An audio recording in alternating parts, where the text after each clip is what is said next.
Hello and welcome to the Headache Doctor podcast, where on this podcast, it's our mission to educate and empower everyone with headaches and migraines so that you can break free from a life of fear of your next headache or migraine and dependence on medication. In today's podcast, we have Hallie Brooks, who's a functional medicine nutritionist and a health coach. And she is going to help us understand more root cause solutions to headache and migraine management.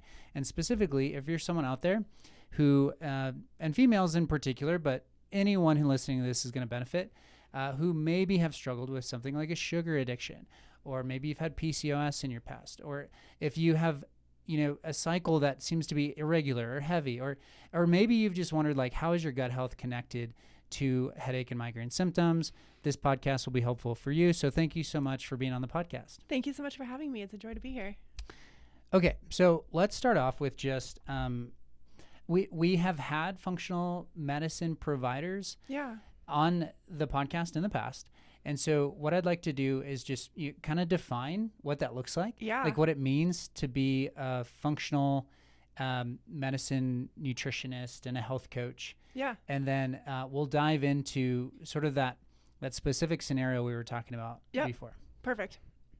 Go ahead. Define, like, what does functional medicine mean? And So functional medicine is root cause medicine. Okay. So what I love about functional medicine is a lot of times when someone goes to a standard provider, there's all of these specific standard providers, right? So you go to a gastroenterologist or you go to a ear, nose, and throat doctor. And what's frustrating about that is you end up feeling like you're playing whack-a-mole with symptoms and you're never actually really resolving anything. And so functional medicine says, okay, all of these symptoms are coming from one or two root causes, one or two places. And if we address those root causes, we tend to get rid of all of the symptoms kind of in one fell swoop. And root causes tend to be one of four things. There are a couple others, but our main four in functional medicine are gut permeability. So something has happened in the gut. We've got food particles and poop particles and bacteria particles leaking out into the body, for lack of a better term. And that causes all sorts of issues, right? Another one is infection. So people who have had Epstein-Barr or, they've had a cold that never quite recovered, they got infected with some sort of virus, that can be a root cause. Another big one are environmental toxins. So mold, bacteria, heavy metals, that kind of stuff. And then a huge one that often plays into the other three is nutritional deficiencies. If your body just doesn't have the building blocks that it needs to heal and recover, it's not going to heal and recover. And so when we address those four root causes, or one or two or three of those, most of the time, all the rest of the symptoms go away. Yeah. And if you're a listener and you have tuned in to, even I think my last podcast, I talked about the three essential components in order to find, like, root cause solutions to migraine symptoms. Mm-hmm. And this is that third essential component. So it's just looking at, like, someone's general health. And so if you take our framework here at Novera and the three components, this is like taking that third component and then, like, dissecting it and look at general health. And then it's like, okay, if there are things here that really need to be tweaked and specifically targeted, then I would send someone to a provider like yourself who does this on a regular basis and is like, okay, I can look at someone's health history and understand it well enough to say, okay, here's the direction we're going. Yep. And so I'm curious, what types of things do you generally see in your practice as it relates to headaches and migraines? Is it fairly common for those symptoms to be coupled with other sort of just general health issues? Yeah, super common. I think headaches are actually one of the more common symptoms that we see because it's such a common symptom, right? And excuse me, everything creates headaches, right? You looked at your computer too long, that's a headache. Your neck is too tight, that's a headache. But with those four main root causes, if their body is constantly fighting, foreign invaders because they're dealing with gut permeability or they're dealing with mold or heavy metal toxins, of course that's going to manifest in a headache. And so when we can address those root causes, we can solve those problems at the root, all of the downstream symptoms tend to go away. Yeah, that's amazing. So let's define this avatar, this individual that I sort of alluded to when we started. And I see this all the time. And one of the main things that is like, okay, there's sort of a yellow flag or caution flag here is when someone is strongly addicted to sugar. Mm-hmm. Like they tell me, hey, I love sugar and I have to intentionally like restrict the amount of sugar. Yep.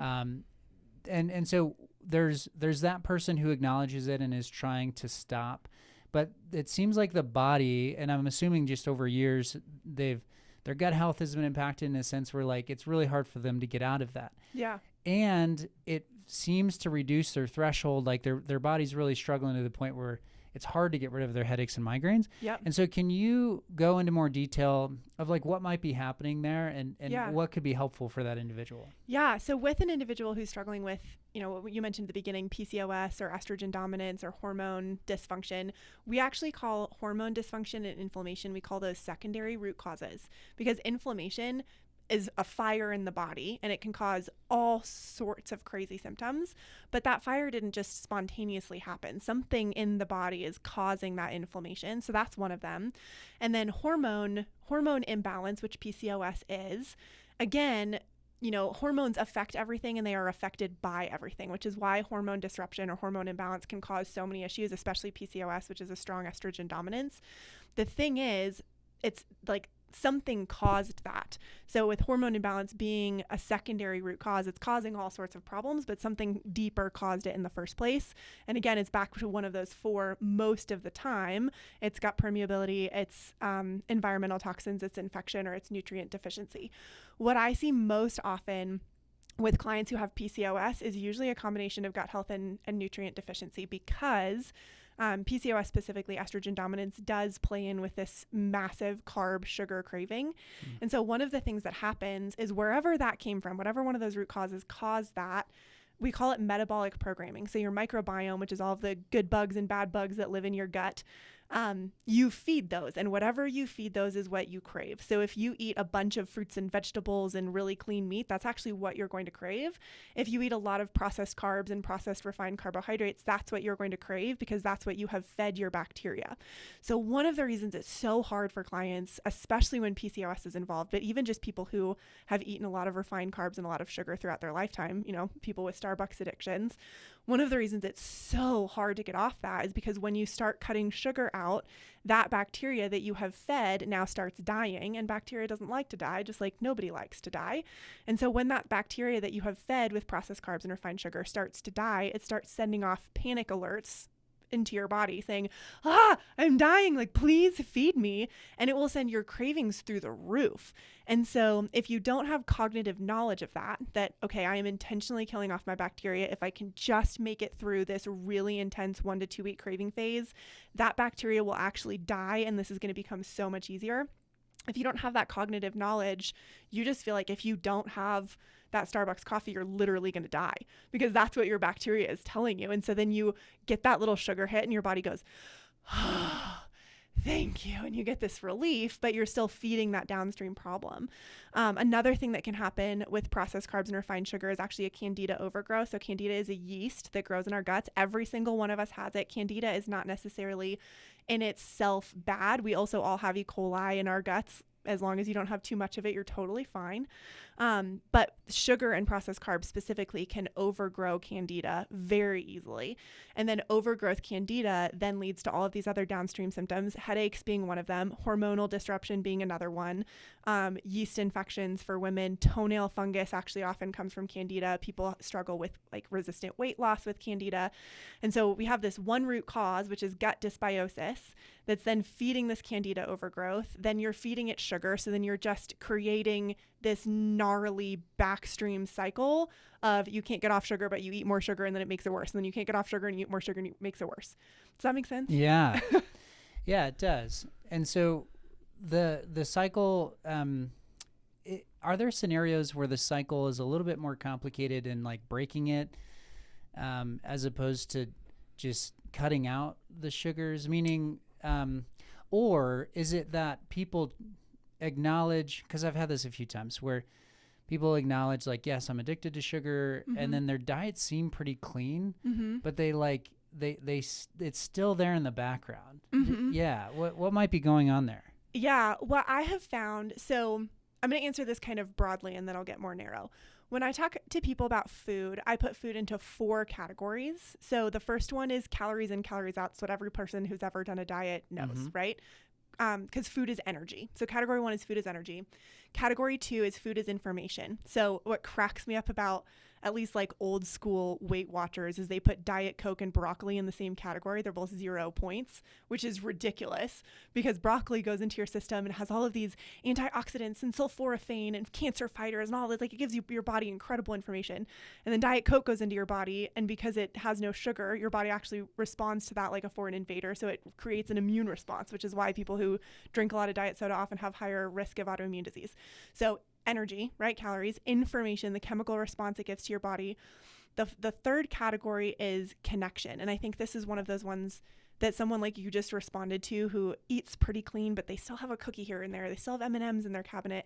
It's because food is connection. And if we miss that piece of it, we miss this whole piece of the puzzle, because food is not just energy and it's not just information. It's also connection to tradition. It's connection to family. It's connection to comfort. And if we don't address that piece, we're kind of going to miss all of it. And then the fourth category is food is medicine. Food is either the fastest way to heal yourself or the slowest way to kill yourself. So if you think of that as sort of a giant Venn diagram, ideally we would live right in the middle all the time. That's not going to happen because we're humans. And so sometimes we move a little more into connection, like Thanksgiving and Christmas. And sometimes we move a little more into medicine. And sometimes we move a little bit more into, calories in, calories out. But with someone who, like you said, has a pretty clean diet, but there's just these things in the background, it's usually because no one looked at the connection piece.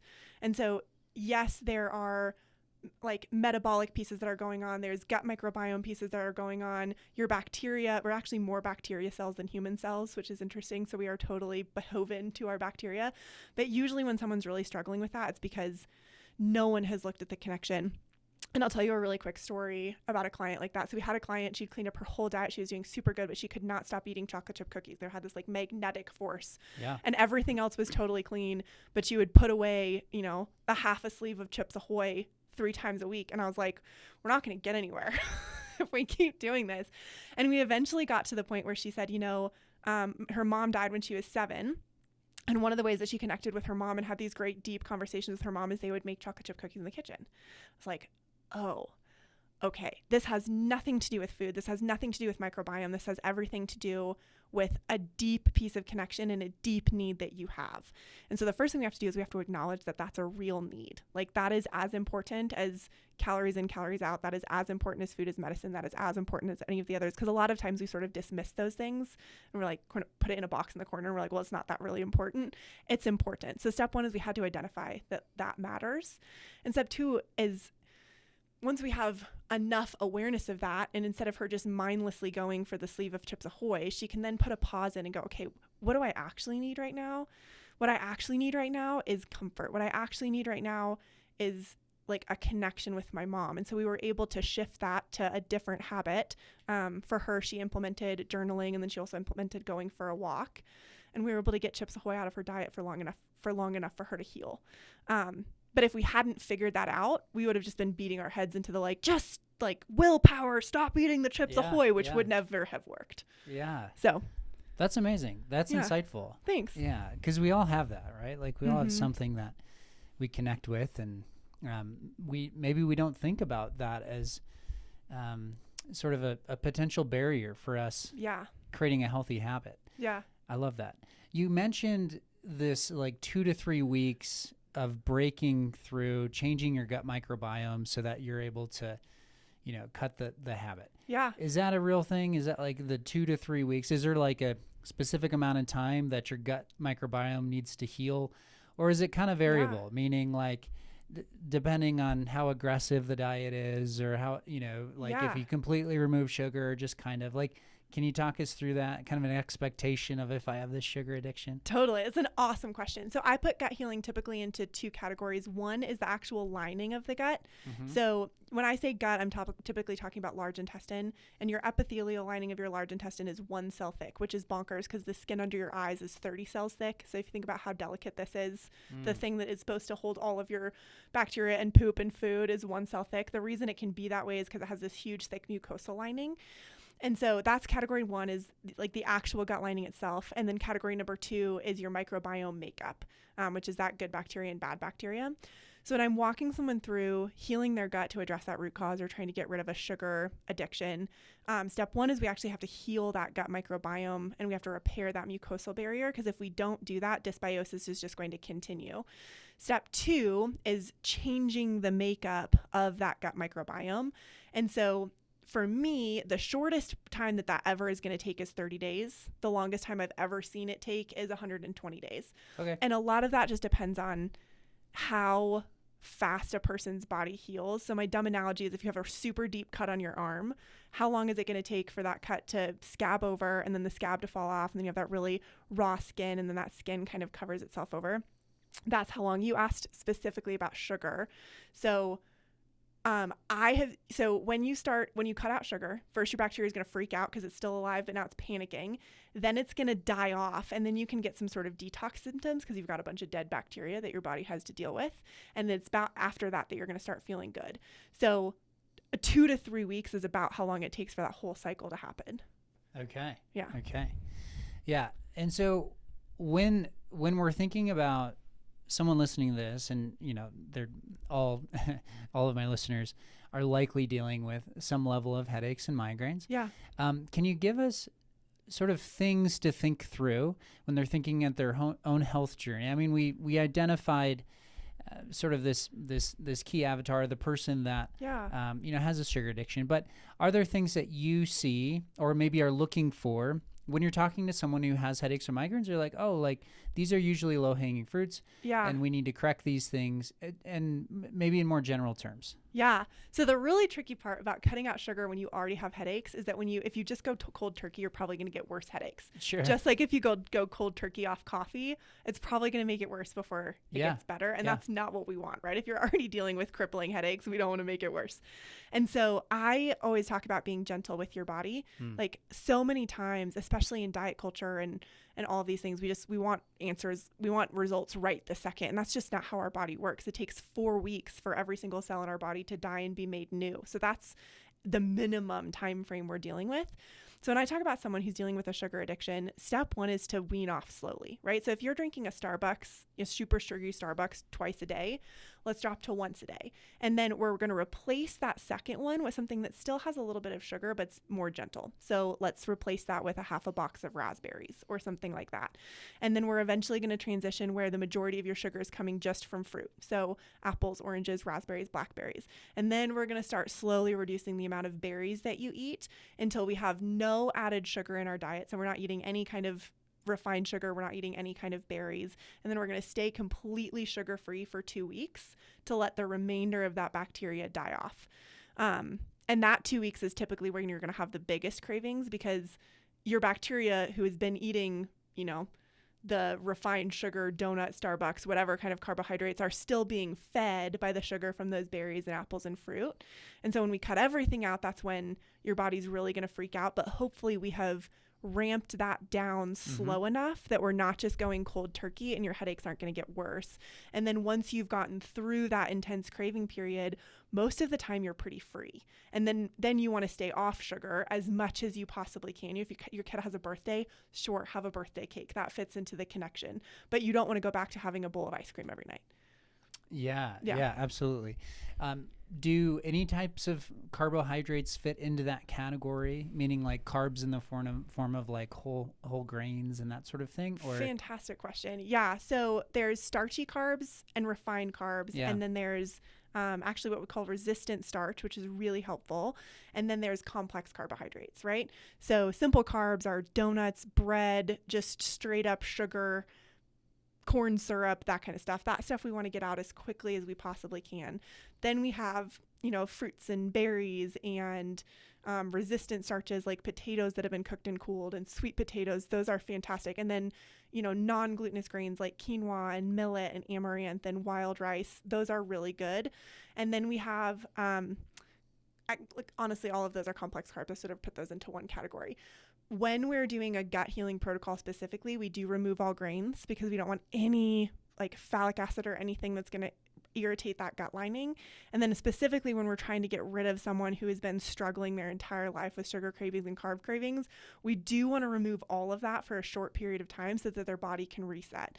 And usually once we remove that for at least 2 to 3 weeks, once we add back in sweet potatoes and rice and quinoa, it does not send us back to that carb craving spot. And does it require like a pretty aggressive form of this? Meaning if someone is like, okay, like I'm mostly going to do it. Yeah. Does their chance of success like drop significantly? And what I'm not trying to do here is give someone an out to like mostly do something. Yeah. Because my, no pun intended, but my gut tells me like you should kind of commit to the process, correct? Yeah. I'm going to answer that in 2 different ways. Yeah. So if you are someone who has PCOS and you have really intense sugar cravings, if you go 90%, that bacteria is going to stay alive. And the second you add it back in, you're going to be right back where you were. So if that's where you're kind of at that extreme end of PCOS and sugar feels like it owns you, we have to get it all out, and we have to get it all out for long enough that your body can reset. So going almost all the way in, you're just going to beat your head against the wall and you're going to like really struggle because it's challenging. You're not going to kill off all that bacteria and you're just going to be right back where you're at. So that's kind of my first answer. My second answer is I tell all my clients, functional medicine and making changes with diet and lifestyle is not an overnight fix, right? This is not here, take this pill and everything is going to be better. And so I tell my clients, you are either moving in the direction of health or you are moving in the direction of disease. And so if you think about the person who, never moves their body, they eat McDonald's all the time, they go through the Starbucks drive-through 4 times a day, and then they eat a salad, that does not put them on the path of health, right? Like they are dramatically moving down the path of disease. Same thing on the other side. If you are moving your body and you are eating clean and you are eating real, whole, unprocessed food, and then you have a milkshake, you did not like jump all the way over to the path of disease. You are still solidly on the path of health. And so I think for a lot of clients, that gives them grace of like, if you're following this protocol and you quote unquote mess up or you do something wrong, you're not going back to zero. Like you are moving on the path of health. You just took a little pause. So I would answer it both of those ways. Pick the path that you want to be on and stay on that path 80% of the time, and you're going to end up where you want to be. And if you have one of these deeper functional root cause issues, we are going to have to go all in at least for a short period of time, or you're not going to get the results you want. Yeah. The other question I have is a lot of people will try diets or elimination diets in particular, and it might work for a season. And then they'll be like, well, and then, my symptoms came back. And so I'm just sort of like that didn't work. Right. And so I'm curious from your perspective, what insights does someone get when they start something and they do see a reduction in symptoms? And maybe if there's like, are they correct in like, oh yeah, if your symptoms come back, then you're fine. Like you don't need to continue on that diet, or like, can you speak to that scenario in particular? Yes, that is probably one of my favorite things to answer because I have clients come to me all the time and said the same thing. They're like, I did the elimination diet for so long and I felt really good. And then all my symptoms came back. Yeah. So common. So when I'm talking about gut health, I think the elimination diet plays mostly into gut health and inflammation. And so when I'm working on healing someone's gut, there's 4 stages that we go through. So it's remove, repair, re-inoculate, and reintroduce. The elimination diet on itself is just part 1. So it's only remove. So, to use a really stupid analogy, if you're running down the street and you trip and you scrape your knee super bad and you've got all these like rocks and dirt and it's really gnarly and all you do is get the rocks and dirt out, that's really good. Like that's a very important thing. Your knee's probably going to feel better. But if then you just take your hand and you do this to that damaged skin, it's never going to heal. And so what people miss is they remove all the stuff and it makes them feel better for a short period of time. But because your gut is not your knee and you can't just cover it with a Band-Aid, every single time you eat, you have friction on that damaged tissue. And so it's never going to heal. And so a lot of times what happens when we have gut permeability is the foods that you have been eating the most and highly inflammatory foods like gluten and dairy, which usually when people cut out, they often feel better. Those foods have been leaking out of your gut. Your body has created an immune response. And one of the immune responses is to create a headache. So you remove those things and you feel better because you took the thing out, but you never actually fixed the holes that stuff is leaking out. So now all the stuff that you replaced it with, now that stuff's leaking out and your body's creating an immune response to that. And so all of a sudden, 6 months later, you've developed new food intolerances to the stuff that you're eating now. And so that's so, so common. And it's because they missed the other 3 parts of that. And so people will stay on elimination diets forever because they never actually heal, repair, and re-inoculate that gut environment. And so it's like they tripped on the sidewalk and then they just, 24/7 rub that and it's never going to heal. So that's typically why that happens. And if we get those other 3 steps in there, most of the time people can actually come off an elimination diet and still feel amazing. Are those other 3 steps specific to their situation most of the time? And so you're evaluating what their gut microbiome needs to heal. Mm-hmm. And then is it, supplements, specific recommendations on foods, that sort of thing? Is that correct? Yeah, exactly. Okay. Yeah. All right. Let's look at maybe just what I like to end the podcast with are just general recommendations, like things that are like nuggets that people can take and say, okay, like either it's, just a quick assessment on their own diet, which you've already given us plenty of little nuggets. But if there's anything that comes to mind with like simple little assessments or things that they can do, something they can take action on. And then what we'll do is I'll let you plug your health coaching practice and how people can connect with you. Totally. Yeah. So low hanging fruit, if you are someone who is kind of in that PCOS sugar addiction category, one of the best things you can do is you can take a month of your life and you can figure out how to get off sugar. And just like I shared earlier, you don't have to go cold turkey. Please don't, because it will make everything worse. You'll feel horrible. But start figuring out how you can slowly wean yourself off and then do 3 weeks with no sugar from any sources. So no refined sugar, no processed sugar, no honey, no agave, no monk fruit, no fruit, just completely sugar-free, and you will actually repair a big part of that microbiome. That's really low-hanging fruit and something that people can usually do. The nugget that I would give to people who are doing that is when you feel those massive sugar cravings coming, don't give in to them, but instead tell your body like, hey, bacteria, I'm aware that this is not actually me craving sugar. This is you craving sugar, and I'm done having you in my body. So I'm just going to let you die. Thank you. Peace out. And a lot of times just that cognitive awareness that like, you're not going to die without sugar. It's okay. Your bacteria is going to die and you're going to feel like you're dying, but you're not, helps people push through that. So that's a really low hanging fruit. I think another one is, I think the Whole30 food plan is a fantastic place to start because it's easy. There's a ton of resources for it. And basically Whole30 is, eating things that are as close to their ground or their mother as absolutely possible, right? Like real whole food, actual ingredients, nothing from a box or a bag. That is really low hanging fruit, both to reduce inflammation, which is a secondary root cause, but also to increase nutrient density. Those 2 things are really easy. And then another really low hanging fruit is just water and electrolytes. Like low hanging fruit. A lot of people, especially with headaches, will be told to drink a lot of water, and they do. Mm-hmm. But what can happen is they actually flush magnesium and potassium out of their system, which can then make headaches worse. And so getting a high quality electrolyte like an Element or a Element LMNT or like instant hydration that has a decent amount of sodium, magnesium, and potassium, and drinking one of those 2 to 3 times a day with your water can really help too. Awesome. Yeah.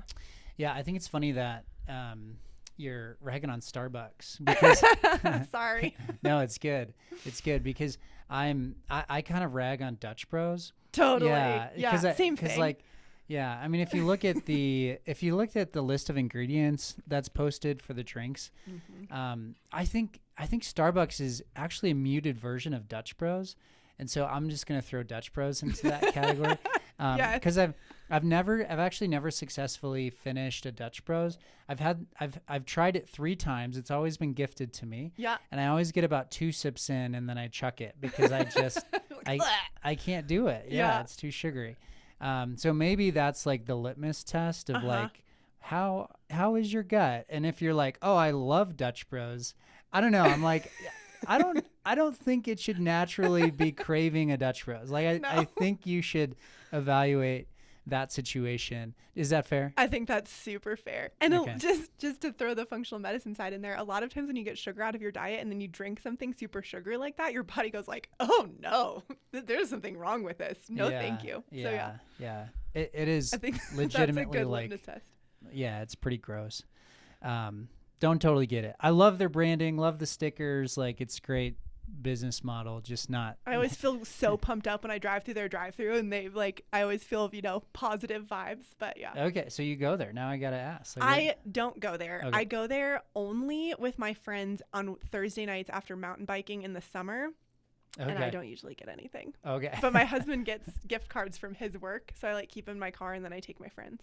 Yeah. But I don't. Okay. I'm not. There you go. I'm with you. I can't. Two sips. You and I'm saved like, it. You saved That's it. Yeah. good. I'm done. Awesome. Yeah. Okay. How can our listeners interact with you? And just so our listeners know, we legitimately refer people to the providers we have on the podcast, and so I am a little picky about who I have on. Thank you. And so this is both, if you're listening to this and you're actively a patient or going through our coaching, and I say, listen to this, it's, because we want this podcast to serve as a funnel to help people. And that means finding you. So how do people find you? Yeah. So our website's probably the best. It's www.livenourished.coaching.com, LIVENOURISHED coaching.com. And on that website, you can book a free consult with us, which is the best place to start. Because I'm really picky too about if I can help you, I want to help you. If I can't help you, I'm going to find someone who can. So we'll start with that free consult. We'll talk about what's going on in your body and how long it's been going on in your body and what you've tried. And then we'll figure out if we're the right fit for you, or if I need to refer you out, or if I just say, hey, go try this for 30 days and call me back. If you are a fit for us, what we will do is we start with a birth till now intake. So we want to get a whole picture of everything that has happened in your health history. And then we do what's called a food, mood, poop journal, which I know sounds really weird, but it gives us a great snapshot of how your body is processing things both physically and chemically right now. And then we take that and we put it into a year-long functional medicine roadmap that basically says, okay, here's where we're at, here's where we want to be. And now we're going to start driving in that direction with intention and a plan. That's fantastic. Yeah. And I'm very excited for this partnership. And I think, a lot of people are going to be helped because because of so many reasons, but there's a lot of people with headaches and migraines. There's a lot of people with gut issues, and the American diet isn't necessarily helping. Yeah. And Dutch Bros isn't getting smaller. And so it's, there's a lot of people that need to be helped. And so I appreciate your work. Yeah. Appreciate you coming on the podcast, and, continue with that, and we'll be of assistance. Thank you. Ditto. You too. All right. Thank you all for listening to the Headache Doctor podcast. As always, it's our mission to educate and empower everyone with headaches and migraines so that you can break free from a life of fear of your next headache or migraine and dependence on medication. I'll see you next week.